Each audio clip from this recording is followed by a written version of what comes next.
Hey y'all, hey. I have not recorded for y'all in a long ass time. How y'all doing today?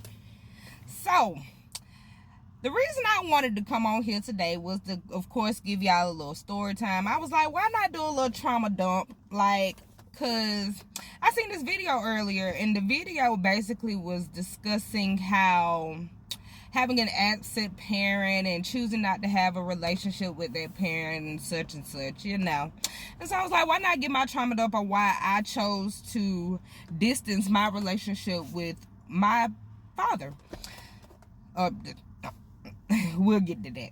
So me and my dad, we ain't never really have a real relationship like that. It's always been a distance relationship. Like, he stayed in one city, I stayed in another. He never made the attempt to actually come and visit or come and check on me. Like, I was always the child that I had to call him. He never called me. And so I was like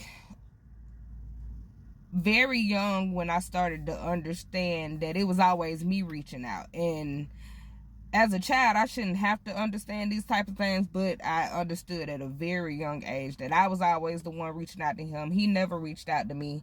And y'all, don't get me wrong, my mama never talked down on my daddy. I never give her that title of the one that said, oh, your daddy ain't this, your daddy ain't that. My mama never spoke down on my daddy. Anything that I ever learned about my daddy, I learned on my own.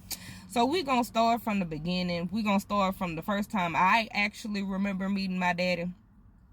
So my mama was a social worker, and they had a convention in the city where my dad stayed. Like I said, I never really had a relationship with him. I stayed with my grandma for the first 7 years of my life while my mom was off at school and working and whatnot.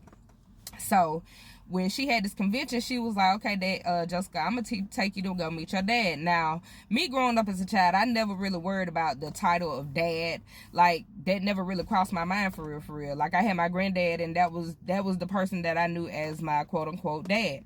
So one day we went to go down there to visit or whatever, and instead of me staying at the hotel room, she had to find someone to keep me. And of course, why not my daddy? He's supposed to be the one to protect me. So we were down there for a week, and so I'm sorry, y'all, I got thirsty. It's hot out here. We in Alabama, and it is probably 90 degrees right now. So anywho, so we go down there to visit or whatever, and my mom's like, you're gonna stay here with him while, you know, I'm working, whatever. So I'm like, okay, cool. Y'all, the first night I was there, it was some bull. So I remember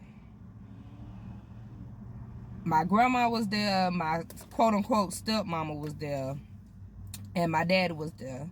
And I had a cousin that came over there to visit or whatever. Now, like I said, I've never met these people, don't know them from a can of paint, but I remember my grandma going to the bathroom, and she knocked at the bathroom door and said that she had to pee.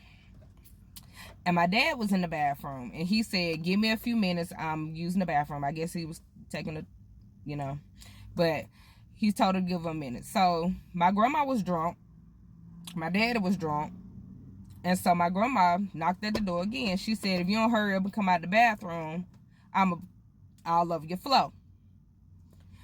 My daddy still wouldn't come out the bathroom. He still sat there, took his time or whatever. So my grandma politely pulled her pants down, pulled her undergarments down, and proceeded to urinate on the floor.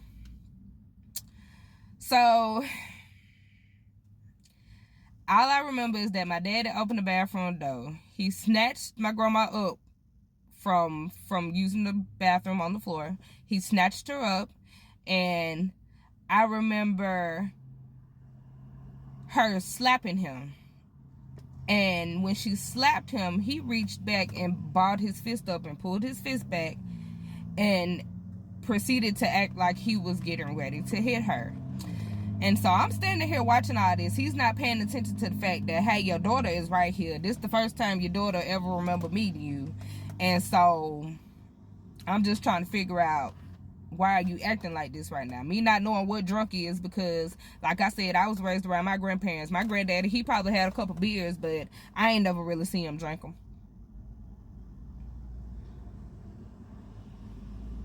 So anywho, so as this is happening and I see this fight going down, I hear all this yelling and stuff. Y'all, I'm not used to this. And so I did what I thought was the right thing to do, which was the right thing for me to do. And I went with a cousin of the family and went and stayed at her house for a week. And y'all, I went over to this lady's house. I had a pure D ball. When I say I had a ball, I had a ball of my life. And I never went back over there to my daddy's house. I never went to stay. Like, oh yeah, no. Because at that point, you showed me that you're not here to protect me. Like, what was the purpose in you reaching your hand back and acting as if you wanted to hit your mama? Like, I've never seen that in my life. I've never seen anybody disrespect my grandma or my mama being raised up.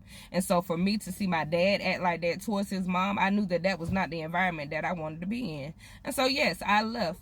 And I called my mama. I told my mama what was going on, and my mama let me stay over at the cousin house, and I had the time of my life. And so after that, I didn't see my daddy for a few years. I think the next time I seen my daddy, I was 16 years old. And the only reason I went down there to go see him was because I found out that I had been living by the wrong name. That's a story time for another day. We ain't gonna talk about that right now. We'll talk about that another day. But yeah, that was the next time I seen him. And so then after that, I don't think I've been back to visit. Like, there's no reason. Like, I've called him, you know, every once in a while to check on him, but there was never ever a time where he reached out to me and showed me that he cared about me. And the bad part is, y'all, I'm his only child. So you would think that by me being your only child, you would want to have a relationship with me. You would want to show me how daddy's little girl is supposed to be treated. But you were never there for me. The people who showed me that was my granddaddy and my stepdaddy. Even though me and my stepdaddy did not have the relationship that we should have had. So how about you fix that, Jesus?